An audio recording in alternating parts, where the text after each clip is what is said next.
Welcome to the Solo Female Travelers podcast. Here, we go beyond destinations and talk about the parts of travel you don't always hear about. We share tips you haven't heard before, real experiences from the road, and the embarrassing moments that make travel unforgettable. We ask the difficult questions and bring you unfiltered stories from bold, curious, and unconventional women.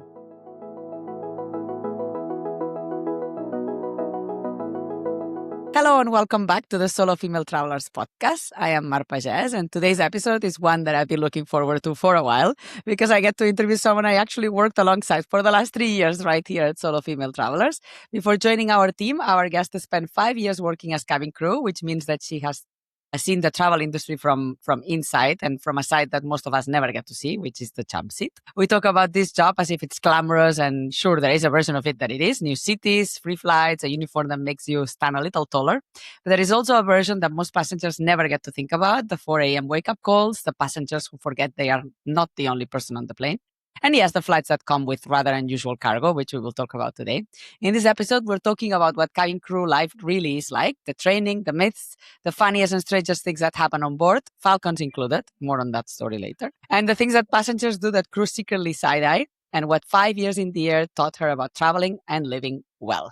Before we get into all of that, hi, Gaby. How are you doing? Hi, I'm doing fine, Mar. It's great to see you. Well, I'm doing great, and I'm eager for this interview today and tell you all about the secrets from on board. This is unfiltered conversation. I had all the questions and Gaby didn't remove any, so that's good. And can we start with introducing yourself and telling us a little bit how you ended up as a cabin crew? Yeah. Well, my name is Gabriela, but everyone calls me Gaby. I'm from El Salvador. I've been working with Solo Female Travelers for the past 3 years. I cannot believe how fast time has passed. But yeah, like Mar said, I was a cabin crew prior to working with them for 5 years. And it's actually kind of funny how I ended up there. So I have a little brother. I have 2 little brothers. One of them, he asked me to come with him. The airline was recruiting in El Salvador for the first time in years. Like, I've heard about the airline before because I had another friend that was already working there, but it had been years since they have come back to recruit people. And he had studied something more hospitality related, so it made sense for him. And I've always had this thing for airlines. Growing up, I remember watching the crew at the airport as a kid. And, like when I was a kid, they would have like this old Pan Am style elegance. And like, I remember that I was so impressed. So as a kid, I think that I admired them and I wanted to be one someday. But by the time that I was older, I didn't picture myself as a cabin crew exactly. Like, I thought more admin behind the scenes. Like, I always wanted to work with an airline, but like behind the scenes, like admin. Anyway, we went with my brother. Long story short, he didn't get selected and I did. And even then I hesitated. Like, it took me over a year and a half to actually join because I kept delaying it. I was finishing my master's degree at that time. And I was like, no, I need to finish this first. No, I want to stay working within my career. And I kept delaying it. But they say, like, when it's for you, it's for you. Like, 2 weeks after I graduated, I got the email saying that I was selected and that I needed to join next month. And even then I hesitated because of my career plans. But after some thinking, some praying, some family conversations about taking the risk for me, it was only going to be a few years. I just went for it. That's awesome. It was definitely meant to be. Did your brother try again to get selected, or once they say no, once you cannot try again? No, you can. But I think after 6 months, you can try again. He did try, not for the same airline, but he tried with another one.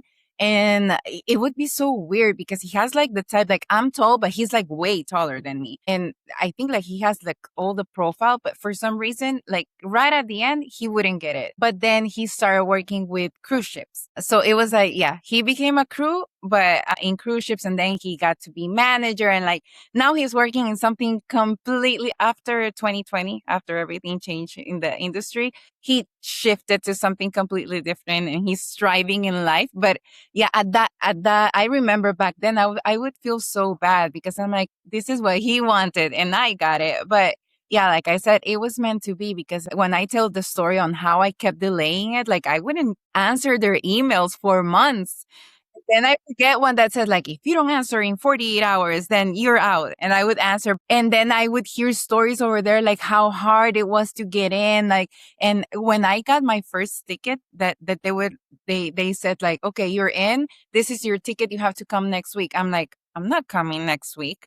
Like I'm gonna come when I want to come. And I told them that and I thought, yeah, they're gonna say this girl, no, let's remove her. And then they sent me another one for the next month. And I'm like, wow, they really want me there. So yeah, it was fate. In the end, it was fate. And so they selected you and then they flew you to the training place. And what did the Yeah. training actually cover? You know, people assume that it's like, you know, the smile and like the customer service and all of that. But what else did you learn? And was there anything that surprised you? Well, honestly, I thought training would mostly be about service, but it was actually really hard. Like, first, it was long, it was a month and a half. Back then, I'm not sure if things have changed now, but the first part is entirely safety and security. So I even met people who didn't pass that part and they were sent home because for the airline, that's non negotiable. You have to pass safety and security. So it's not about service first, it's safety and security first. And that's learning the rules and what you need to do in case of an emergency? Yeah, everything. Yes. And like you wouldn't imagine how it's so much stuff. The exams were like genuinely, they were hard and you had to really study. Like, and after like you would learn all the equipment, all the locations in the aircraft, what would you do in certain situations and like profiling the passengers, like special code that you had for the captain in case of a hijack, like stuff like that.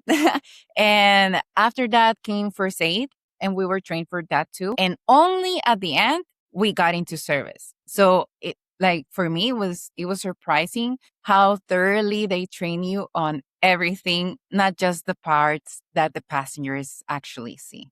That's Yeah. interesting. Yeah, I also expected that the service parts would be more because you know, like Middle Eastern airlines are known for their service levels, and you know, I've traveled most Middle Eastern and Asian airlines for many years, and like you know, the service is always top notch, always homogeneous, always very standardized. That you know exactly how all cabin crew will treat you and how they will behave. Even the different levels of experience in the cabin crew will be like you know what they do and how they do it. Like I pay a lot of attention to this, and I always noticed that it was you know very standardized and very procedural. So I was expecting that would take a lot of time. And surely that they already hire people that have a tendency to be like good at service, right? Yeah, and service is important. I mean, I'm not saying that it's not. And they're like super meticulous with that. It's like we would need to learn the brands of every single product that we would offer. Like, where did they come from? Like, what type of wine, type of grape, everything. Like, we had to be like very meticulous with that because of that. Because passengers, especially in the Middle East, they expect for service to be like that. So if you ask me about something that we were offering, I needed to know. They also train you in that part. But at the beginning, that was like very surprising for me that I thought that it was more service. But no, they're like the same way they're with service, they're 10 times more with safety and security. And I mean, you can say economy for me, Middle East is top. They treat you like you're in business class as well. And business class and first class is another thing. So service is very important as well, but so is safety and security. And when you started to do the job, was there anything that you thought, oh, I wish I knew that before? Was there any expectation that was a mismatch for you? No, it's less something that I wish that I known and more that what I just said. I just didn't realize like going in how much it would ask of you. I really thought that it would be easier than it was. It's not something that I wish that I known because if I known I was not going to do it, I would have done it anyway. But it's just that I didn't realize how much it would change me like as a person. Like you learn so much and also how demanding for your mind and for your body it is, because I was only there 5 years, but like it took its toll on my body. And you were very young, right? Because you had just graduated, so you were in your 20s. Yeah, I was in my 20s.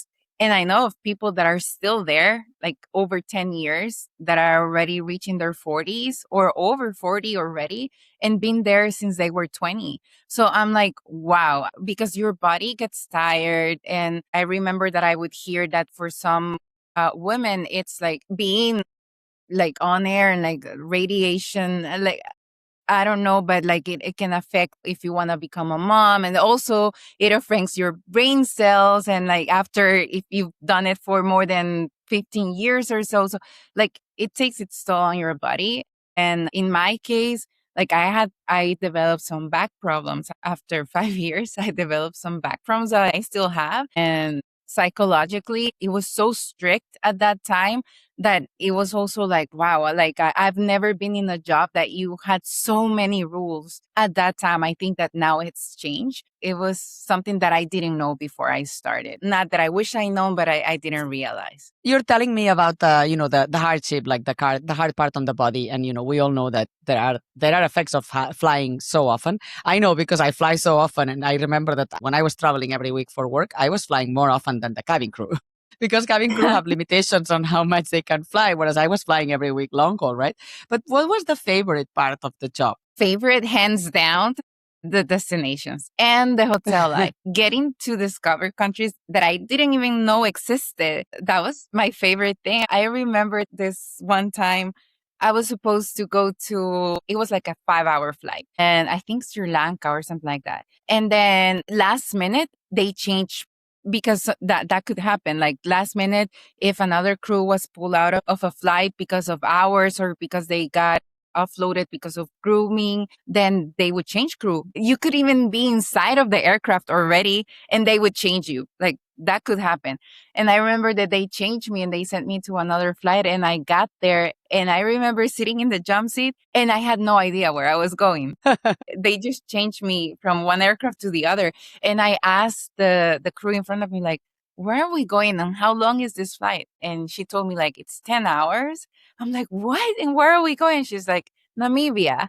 And I'm like, and I had no, I mean, I knew of Namibia, but I've never been there. And I remember I got there and I'm like, wow, this was the best change of flight ever, because we got to see a tribe. We went to see like animals, like in the, like a safari, but like open. You would see them like just roaming around. I'm like, oh my God, this is like the Lion King. I don't know. I was like so excited. It was like my first 2 months flying, I think. That was by far my favorite part of the job. Just like getting to discover these countries that, if it like, because for me, like right now, it would be easy for me to tell you, yeah, I'm going to Europe on vacation or South America or I don't know, Asia. But Africa, like normally people don't see, at least here, they don't, it's not as common as going to Europe Mhm. or the United States or South America. So it's like these countries that you would never imagine. Like even if I say Africa, you would say, I don't know, South Africa, but you would never say Namibia. And then I'm like, yeah, I already went to Namibia. Or I got to meet crew that were like, I'm from Lesotho. I've never heard of that country before. At first, I felt so ignorant. And then in the end, I'm like, yeah, I'm learning stuff and I'm getting to visit all of these countries. So that was my favorite part. And my least favorite is just dealing with some passengers. Not all of them, but certain profiles were genuinely like hard to manage. So I think that was like the least favorite. And being so far away from my family. I think that after 2020, after COVID and everything happened, that was the first time I'm like, maybe I should go back, because we had so much uncertainty. At that time, we didn't know what was going to happen. And I'm like, I'm so far away from my family. It's not like a 2-hour flight. It's like 16 hours or even 20 hours to Yeah. get home. And so I think that was also one of my least favorite parts of the job. How many countries did you visit in the 5 years that you were there? Over 70. Over 65, 60 to 70. Yeah, something like that. And you mentioned like when you were just talking right now, there are two things that I want to unpack. You said that cabin crew could be swapped. I love how the balloons come up when I do this. Sorry, for those who are listening, if I make like a victory sign, the recording makes like little balloons flying. So anyway, sidetracking for a second. You said that cabin crew could be swapped because of grooming. You mean because the appearance was not up to par? To standards, yes. You would get grooming checks, and they were like super particular with this. We had a grooming guideline.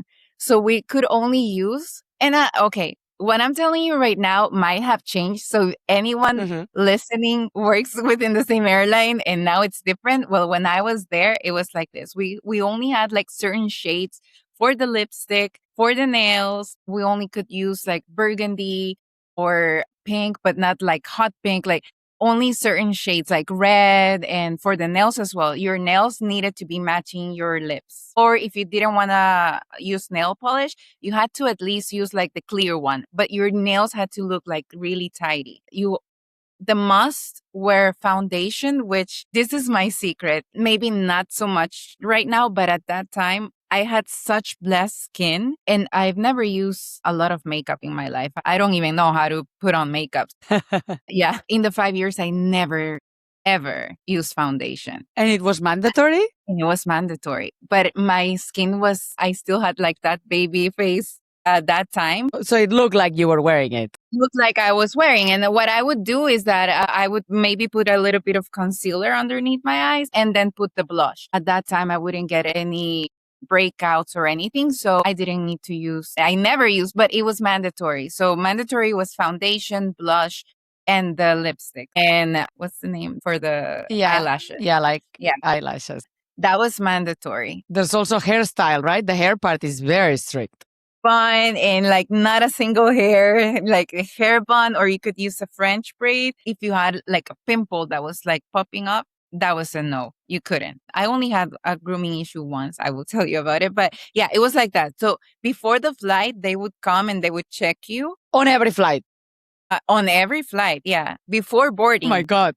Everyone, we would have meet the crew that we were flying with and we would do a small briefing. They would ask you security questions about the aircraft so that supervisor would know that we knew what we were doing. And then they would come and do the grooming check and you would go like this and turn around. And because also your uniform had to look tidy. And if it looked too tight, if you gain weight and your pants or your skirt was too tight, you had to go change or offload it.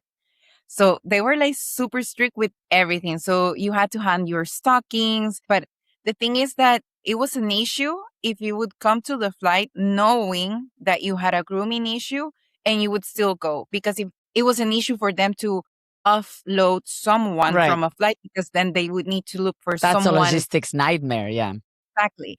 So if you knew from before, like, I don't know, a day before, 2 days before, like, I don't know, I got a pimple and I couldn't get rid of it, or I don't know, I got a sunburn that was so bad, then I would need to go to the grooming office before my flight, way before my flight, a day before or hours before. It had a limit. I don't remember right now. But you would need to tell them, I had this issue, so check me. Tell me if I'm good to go or not. And then they would tell you, you can cover that with concealer, or no, you cannot fly. So in my case, I had a burn in my hand and I couldn't fly for almost a month until it was like completely healed. Wow.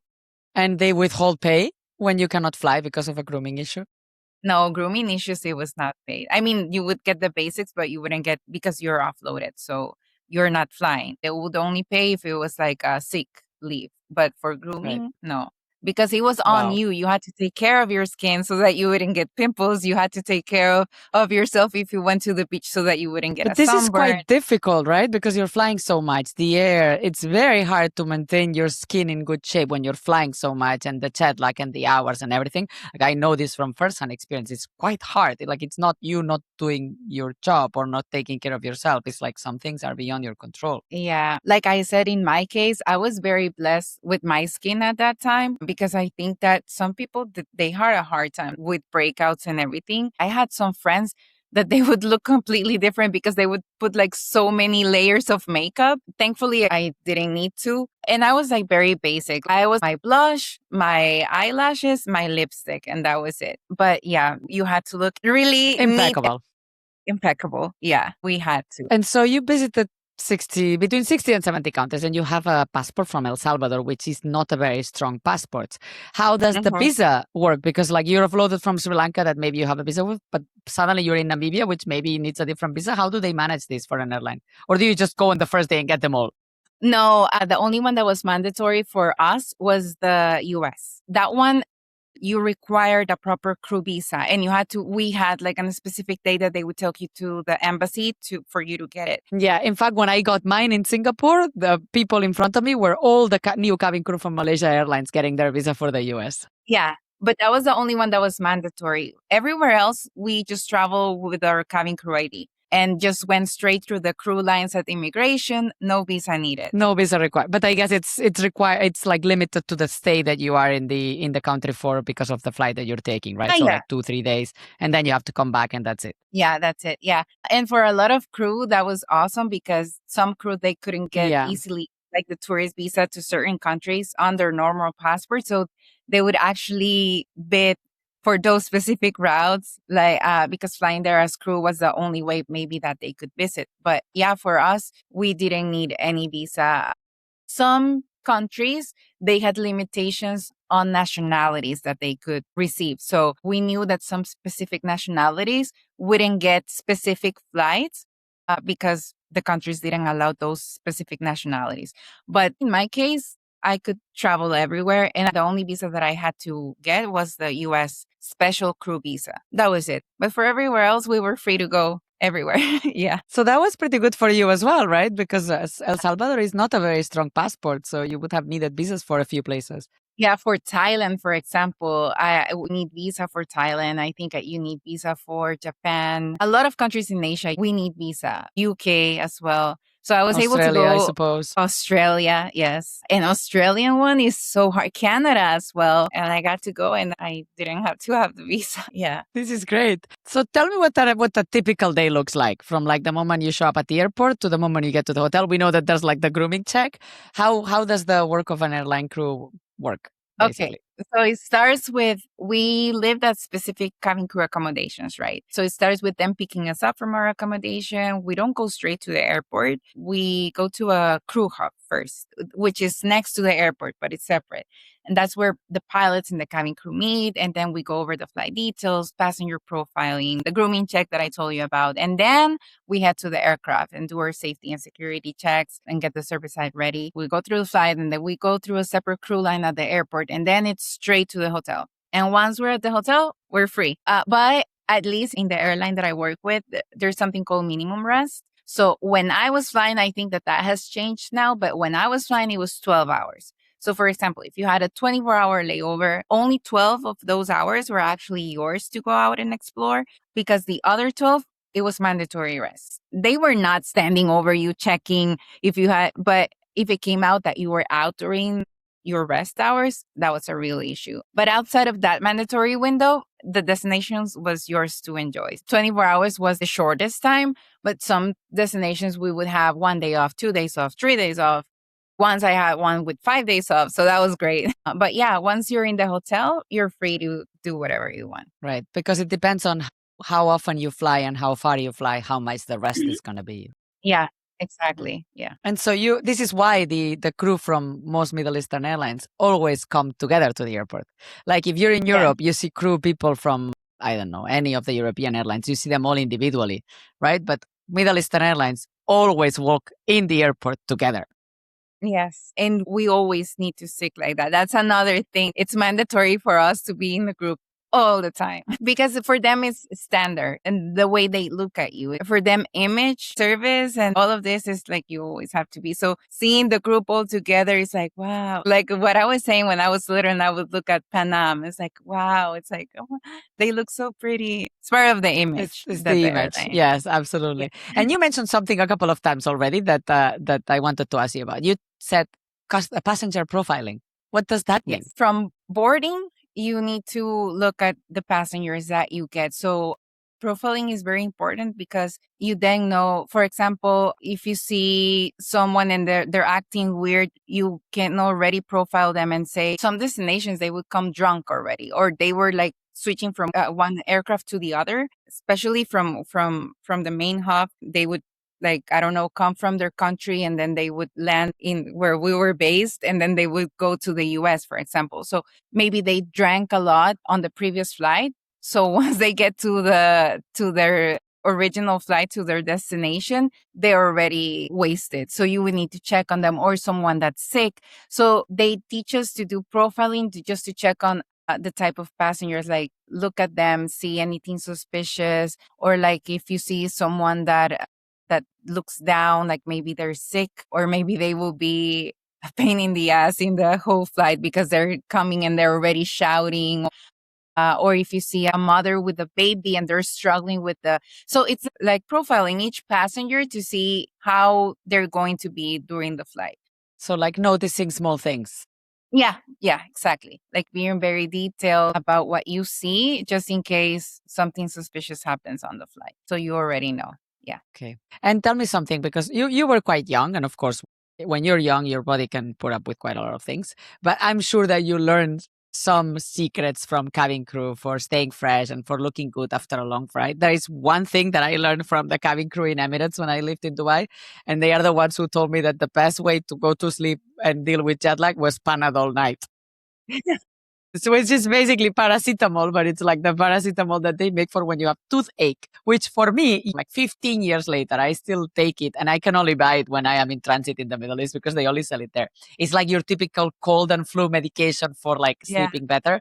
And it's enough to put me to sleep when I have jet lag and I cannot fall asleep. This is the one secret that I learned from cabin crew from Emirates. Do you have other secrets for like staying fresh or for looking good? What are all the other cabin crew secrets? Well, a few real ones from me. Compression socks were a lifesaver, like especially long haul. Okay. When you're a passenger, you have to get up on long haul flights. You have to get up and move around whenever you can because that helps your circulation. So walking around and using compression socks, it really helps you. And another thing, I always kept micellar water and face wipes in my bag. So right before landing, I would freshen up and do like a light makeup touch rather than just starting from scratch. Staying hydrated, you have to keep drinking water the whole flight. Just stay hydrated. And as a passenger, if you're on a long hold, I would skip alcohol or too much coffee on the flight. It makes a real difference, like if you skip it. And for as a crew, like instead of just a full outfit change, I would always keep like a fresh top or redo my bun or keep dry shampoo, save me more times that I can count. But yeah, for me, it was that like, and for sleeping, nothing really worked for me. Funny thing for me, the one thing that allowed me to sleep like a baby, it was turbulence because we would have like cabin crew bunks. So I would sleep in the Where are horizontal. these bunks? Tell me, where are these bunks? Because I've never seen them. And I've flown like a million times. So where are they? It's an area above the passenger seats. So it's all there. It depends on the Above, aircraft. but how do you get Aircraft there?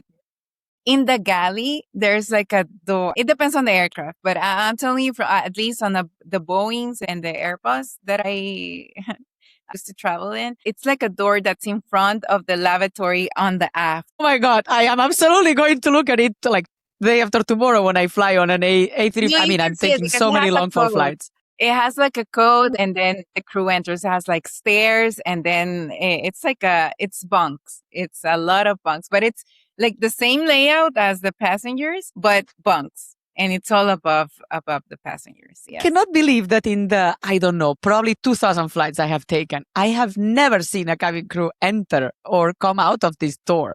Like, I need to look. When do they go to sleep? Like, let's say a long haul flight. I'm taking a very long Barcelona to Singapore flight and then Singapore to Brisbane. So this is 13, 14 hours, right? So they will go to sleep, and I'm flying Singapore Airlines. So at what point will they go to sleep? Okay, so we get scheduled rest blocks because we would divide. And in my airline, it would be once a flight passed 5 hours. After 5 or 6 hours, I think I remember, we would get scheduled rest blocks. So they would divide the groups, like group A, group B. And it would be anywhere from 1 to 2 hours, depending on the flight length. On the longest flight, I remember the late flight, it was 16 hours. We would get up to 5 hours of sleep. But that also depended on whether the flight was full or it was light load. Because if it was full, then you only get to rest after you finish the first service. But that means serving the food, doing the clearance, and like it can be like 2 rounds. No, more, like 3 to 4 rounds. So after you finish with the first service, make sure that everyone has eaten.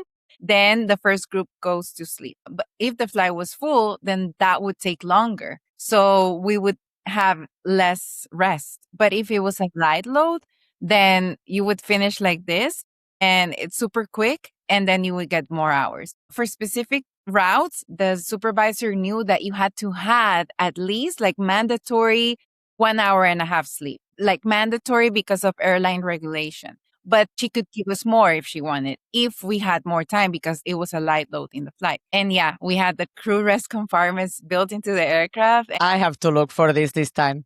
Do you think that if I ask the crew, they will show me? Like, have you? I guess you've been asked at some point by passengers to see it. I think they never asked me personally. Never, but for sure. I think if it's a light load and you have like really friendly crew, they can show you around. But if it's like a full flight, we're not allowed. Like if we see someone's coming, we cannot go in, because then they go like, oh, what's there? This is why I've never seen it, right? Because they always like look before opening the door, like, quick, is anybody coming? No, quick, get inside, close the door. Now I remember there's one, I think it was an Airbus.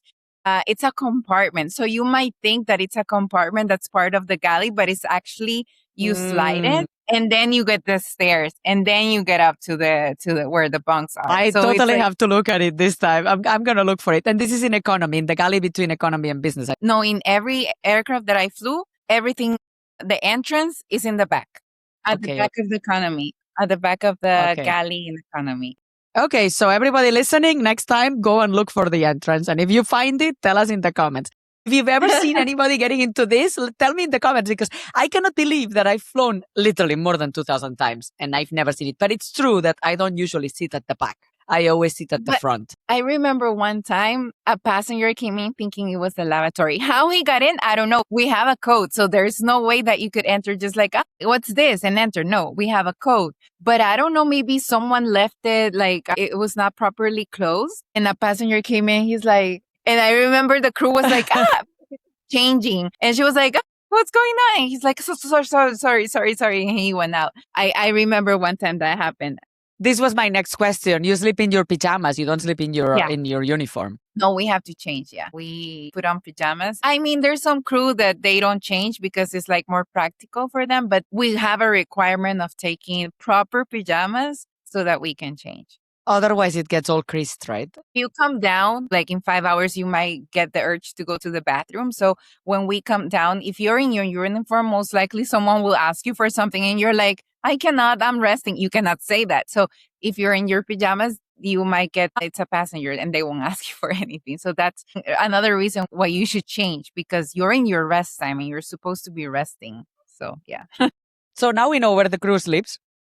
What about where the crew eats and what do they eat? What kind of meals were the crew eating? Do you get the same as the passengers? Most times, yes. We eat in the galley once service is finished. So after we've served all the passengers and we're done with the clearance and we finish the round checks, we eat in the galley. So the aircraft is loaded with different meal carts, one for passengers, the ones that are for the passengers and the ones that are for the crew. We have a separate one with crew meals. Sometimes it's the same meal. Right. Why complicate things, right? Sometimes it's something different, but it's like small, like maybe different fruit or small extras. And if there were spares from business class or first class, we would often get those too. Like someone from the business class crew would come with the trainer. This is extra, you can have it. And we would eat it. Occasionally we would eat things like salmon, but I never had like a best meal on board. Yeah, food on board is not particularly amazing. Like nothing that stands out. But I remember when I just started, I wanted to try everything on the menu.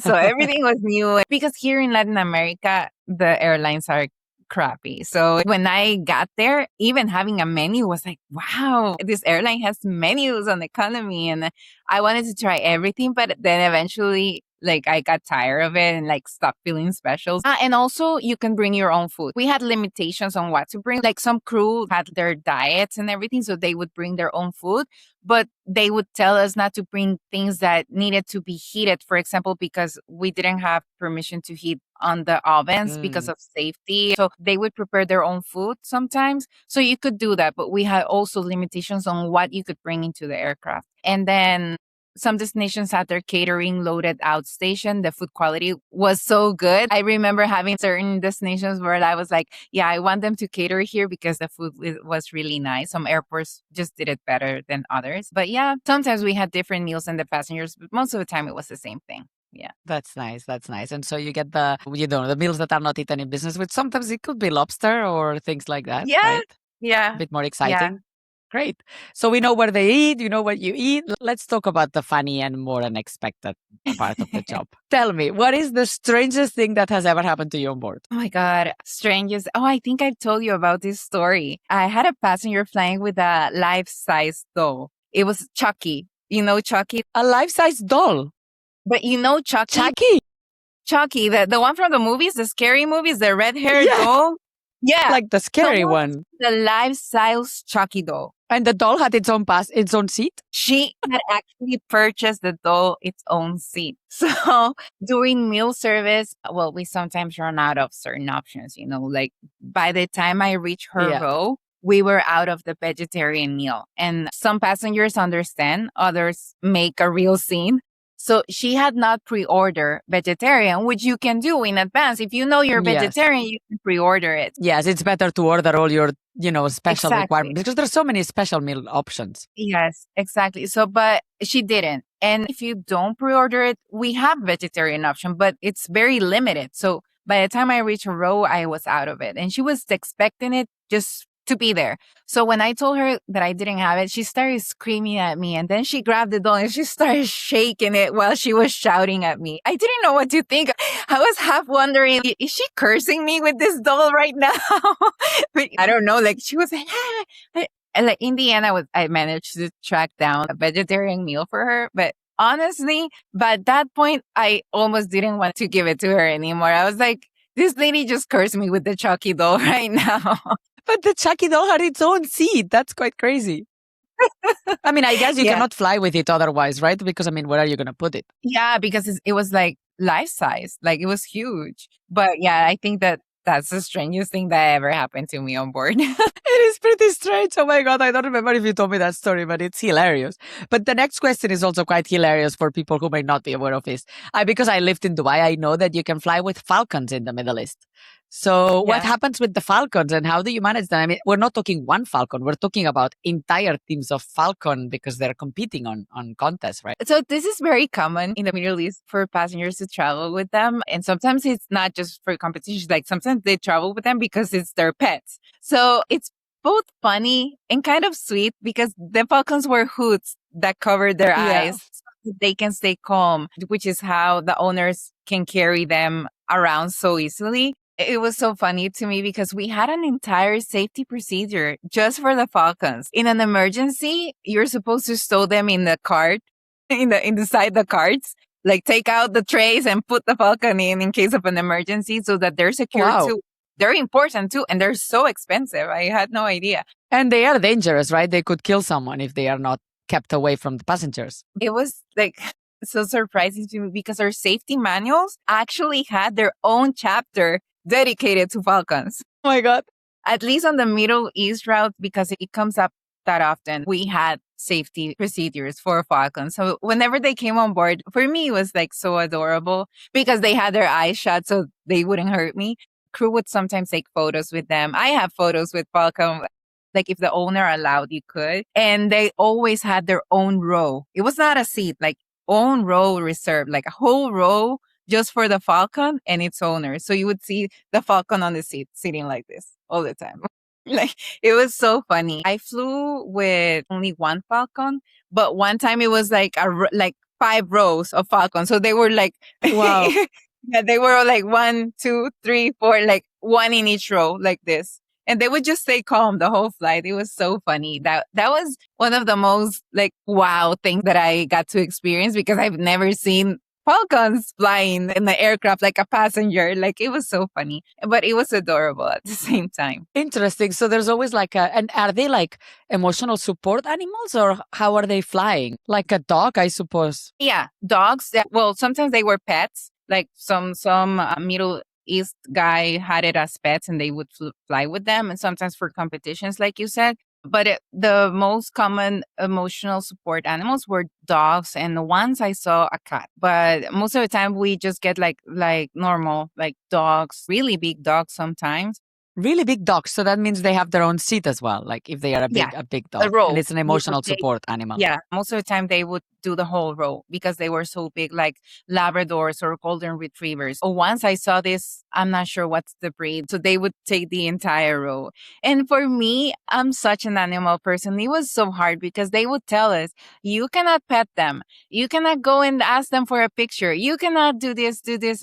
That was like one of the hardest things for me as a crew to like, I need to control myself and not pet this dog because you have service dogs and then you have emotional support dogs. So service dogs, you can pet them, but the emotional support, Yes. sometimes the passenger was like, no, it's okay. He likes to be petted. And like, we could take pictures with the dogs and everything. Like dogs were our favorite type of passengers. They were so cute. Yeah. Any other funny story besides the falcons and the Chucky doll? I don't have like one standout funny request, but one thing that always made me smile was when couples traveled together and like the guy wanted to keep drinking and the wife or the girlfriend didn't approve. So they would come and they were like, "Can you just give me a paper cup so that I could say that it's something else." And they would disguise the drink from the girlfriend or the wife. My God. And this happens more often than you would think, all the time. And they would just come to the galley and they would just stand there and like keep talking with the crew, and then the girlfriend would come like, "What are you doing?" "Oh, no, just talking with the crew." And since they had a paper cup, it was like, "I'm just having my coffee," and it would be a It's drink. water or something. Oh my Yeah. God. Yeah, those Wow. requests, it's funny. Yeah. Let's talk about something also quite funny. And I want to know this. I've never seen it, but let's talk about the Mile High. Is it legal to have a sex in a bathroom of an airplane? I'm guessing the answer is no, but have you seen it? I'm sure you have seen it. Okay, I'm not sure if it's explicitly illegal. I think it's more the fact that airlines can act on it under like general And then you're conduct banned policy. for life or something. Yeah, and it depends on the country that you're at as well. But I've seen it happen.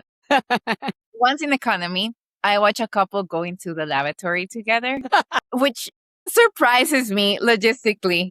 Yes, because they're super small. Like, how do you even fit? Yeah, the laughs in economy aren't exactly spacious. So I was like, how they do it. But I was new at the time. So I actually went in and told my supervisor, like, what was going on. The girl went in first and then the guy. And I was fully expecting her to intervene. And she just said, like, don't worry, let them be. I'll just go and congratulate them later on joining the club. So I'm still not sure if that was like just her being relaxed about it or if we were not supposed to do anything. I genuinely don't know. Afterwards, they came out, said they went back to their seats, and then they just pulled the blankets over themselves. I just made sure that I just walked past by, like I didn't see anything because it just felt so awkward. In business class, this is very often. It was far more Wow, common, really? especially in the Q suites, like those Of course. closed But up. it's not in the Yeah, lavatory. You go inside the room. Yeah, and so like in the private little suites, like the seats convert into beds, so couples or family would just join two together and close the doors, and with the lights off and everything still shut. Like it happened more often than people would probably imagine. Like you would hear things. Of course, because they don't go all the way to the top, right? Like there's like an opening at the top, so you can hear everything. And I mean, it's not that thick. Yeah, I remember I would just hear things, but I would just pass by. I wouldn't even look. It wasn't really our business what was going on there. But yeah, it happens more often than you would think. Yeah.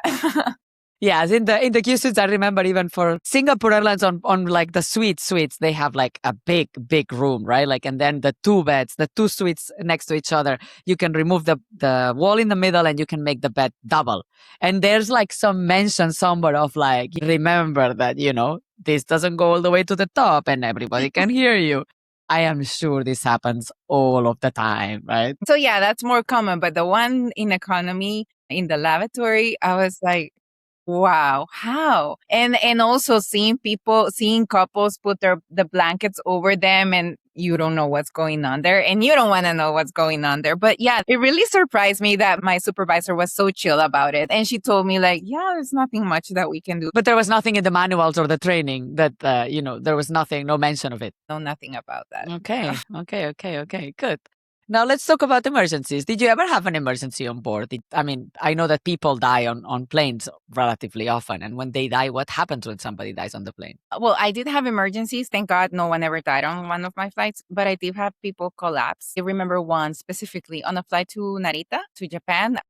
it was a really long aircraft. So it had 3 galleys, and I was working on the aft one, the last one. And a really elderly passenger came back to me and she collapsed in front of me, but like forehead, collapse. So for a second, I thought, oh my God, she died because of the way that she fell. It was so frightening. I immediately called the other galley for backup. We had an emergency procedure. One crew member grabs the oxygen. The other one stays with the passenger, reassuring them, like lifting their legs if they have fainted. We had the full protocol for calling a doctor on board if one was available. That Mhm. was my biggest emergency I dealt with. Like beyond that, just smaller things like people needing oxygen because they fainted or they fell unwell or they got sick or like puke on board. Pretty common part of the job. But that Narita flight was like one real emergency. Like she ended up being okay, but medical crew met her after the plane landed and they took her off for care. So I never had a death on board, but I have friends who had. Well, first of all, we had something called MedLink, which is that you call medics on ground and you are handling the emergency by yourself because asking for someone on board, that's like the last resort. We don't want to involve any passengers unless Right. the medical on ground cannot do anything or we cannot do anything anymore, then we ask for someone on board. But that's like the last resource, at least in that airline. So we try our best to keep the customer alive, but if the worst thing happens, then we had a procedure for it. You have to clear a whole row, like one of the last rows, and then you put the body there, you put a blanket over it, and just travel with the that person for the rest of the flight. Bad thing is, if it's a full flight, then the dead passenger goes back to its own seat and put a blanket over it. And too bad for the people traveling next to, I don't know. I never experienced that, and thank God I never did because I couldn't imagine traveling with. I did cargo flights where I knew I had human remains on board, but that's different because you're not seeing them. But Yeah, they're actually, not next to you.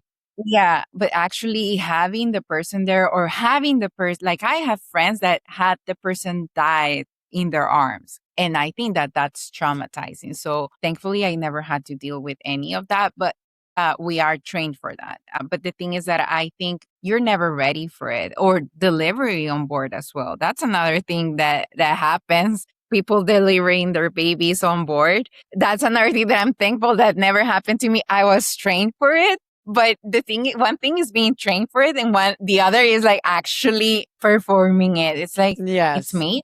You're delivering a baby, and so those kind of situations we are trained for it, but thankfully it's not something that happens very often. So for me, it never happened. Thank God. Yeah. I have more happy questions going forward.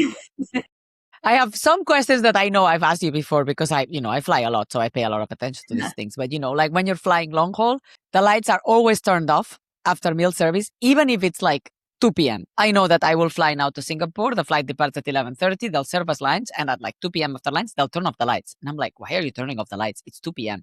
Why do they always turn off the lights? Well, it's mostly about circadian rhythm. It's not just to be tidy. It's just like even if it's daytime where you departed, the goal is to get passengers' bodies adjusted to what time it will be when they land.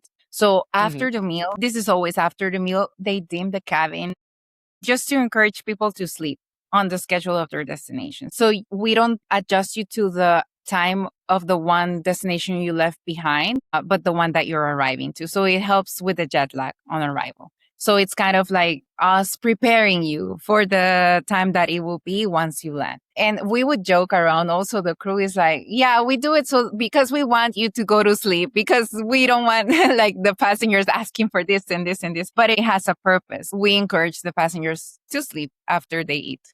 Yeah, that's why. And there's always this myth, right, that if you're nice to the cabin crew, it pays off. Can crew bring free drinks, business class meal, or some goodies to passengers? I know that this has happened to me. Like when I was flying Emirates every week, I would get entire boxes of unopened chocolates when we were departing the plane, like the ones that they were The giving in business Dubai class. If the whole box, if it's unopened, even bottles of champagne and like alcohol and like, things from the duty free. So does it actually pay off? Well, yes and no. I mean, in the airline that I was working with, we couldn't do upgrades. So that's something that crew could never offer. Like it had to go through ground staff.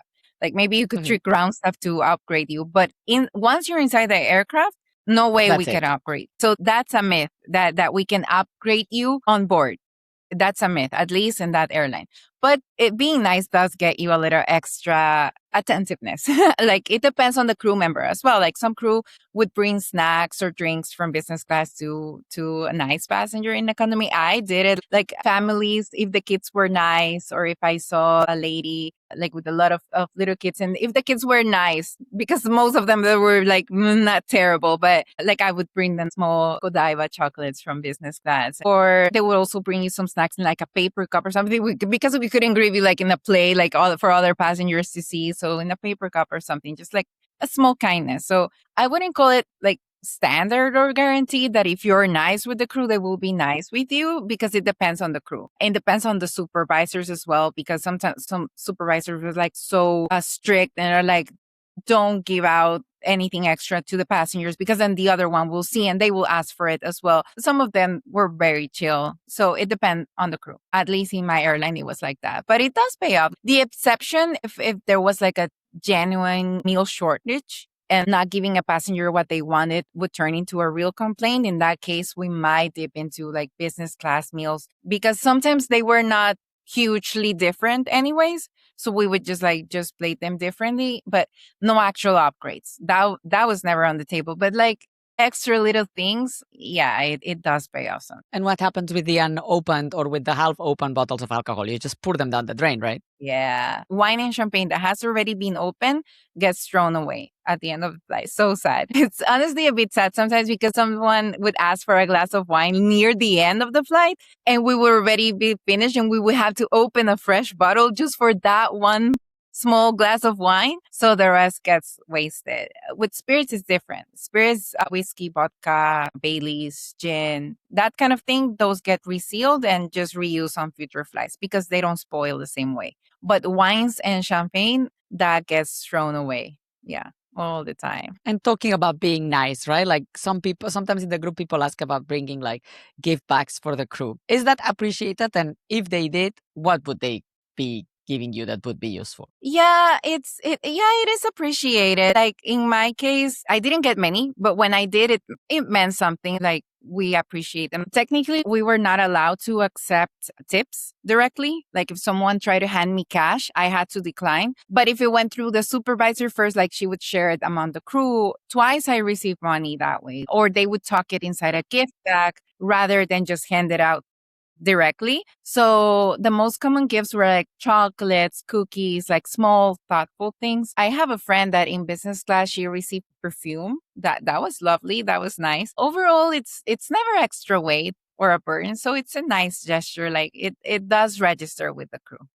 Sometimes like they wouldn't give one crew specifically give, like they would bring like chocolates for everyone or pastries from a specific destinations to everyone. So that was always like very like well received. And some supervisors that were like super nice, they were like, oh, who gave it? And they would go to the passenger and like, oh, thank you so much. And then they would bring extra something from business class to them. So yeah, it's nice. Good. I have a few like sort of semi-rapid fire questions.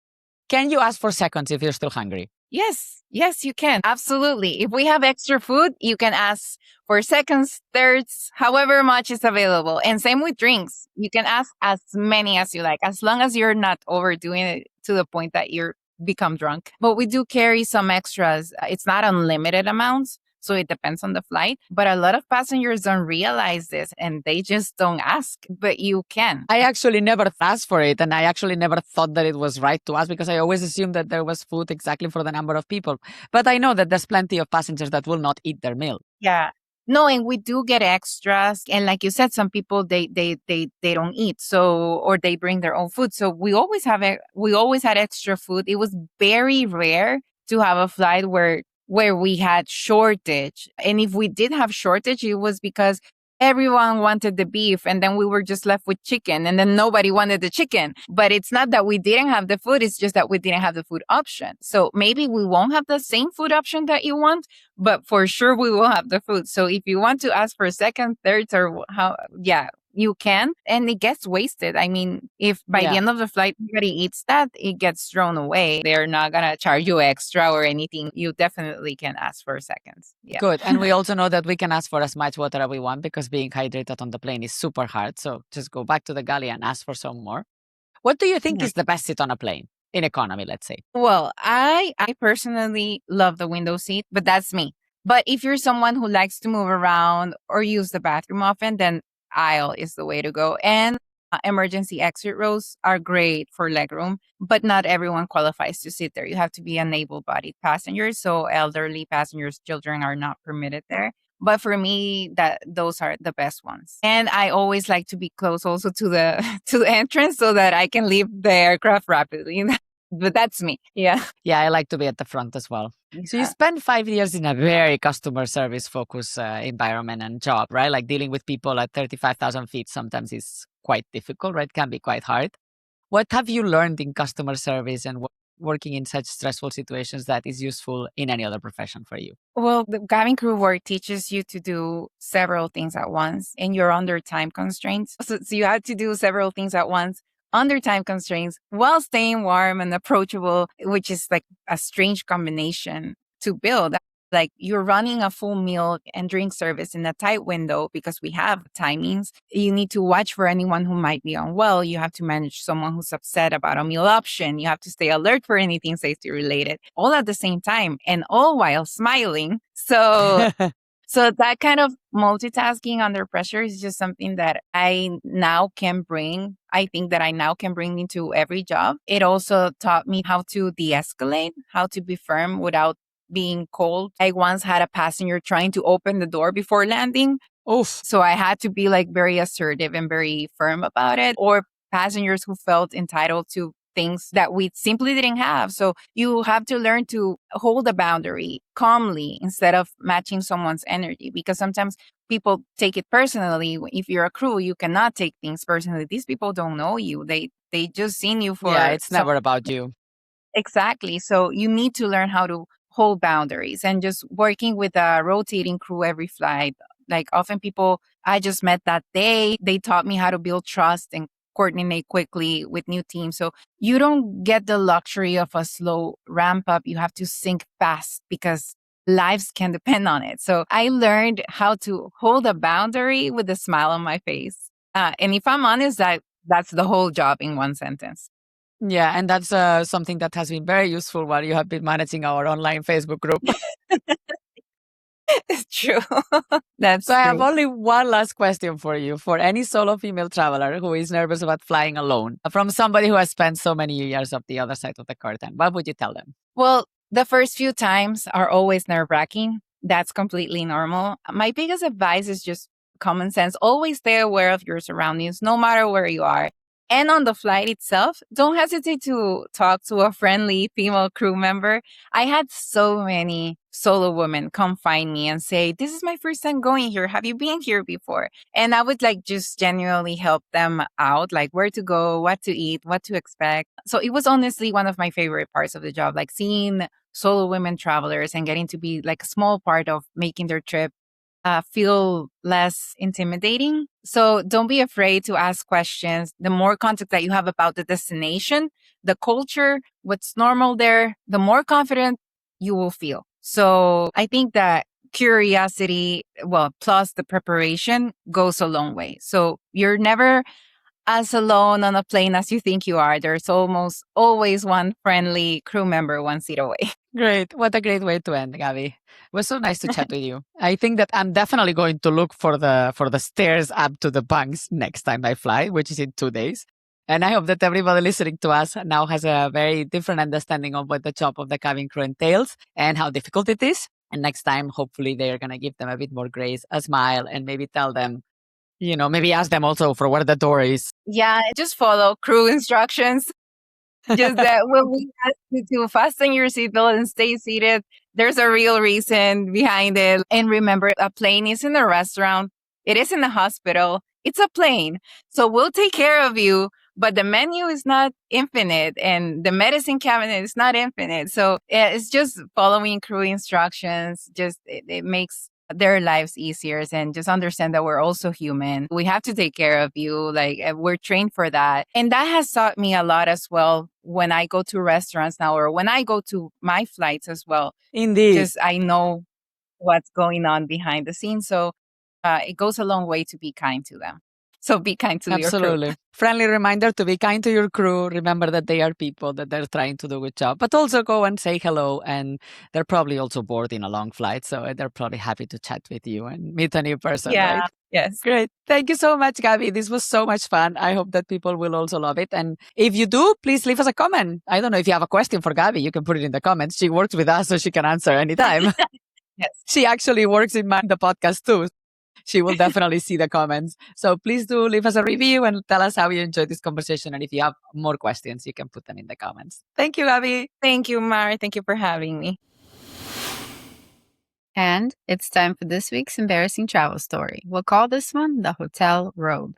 This one is from Anonymous, and here's her story. I was staying alone at a nice hotel with a jetted tub in the room, and I wanted to relax with some wine and a book, so I decided to order room service. After it arrived, I realized I needed some ice, so I threw on the hotel robe and went down the hall to the ice machine. I'm really not sure why, but I went out the door so fast without thinking that I didn't bring my phone or key. And then I experienced one of those slow motion moments as the door shut and I reached out and said, no. So anyways, there I was, barefoot in a robe, holding an empty ice bucket. I couldn't find anyone on my floor to ask for help, so I ended up going down to the reception. The lobby was full of people checking in and some kind of conference was going on. Of course, I had to stand in line. When I got to the desk and explained, they asked if I had an ID on me. I just looked down at my robe, turned very red, and apologetically said, no. Thankfully, the handsome young man just asked me a few questions, chuckled a bit to himself, and gave me a new key without too much trouble. I also heard a few other chuckles around me when I proudly walked to the elevator. When I say proudly, I definitely was as red as a tomato. It's okay, though. I had a lovely night after this with my tub, my wine, my book, and ice. Thank you so much for sharing your story with us, Miss Anonymous. If you have an embarrassing travel story of your own, we'd love to hear it. You can submit yours on our website at www.solofemaletravelers.club.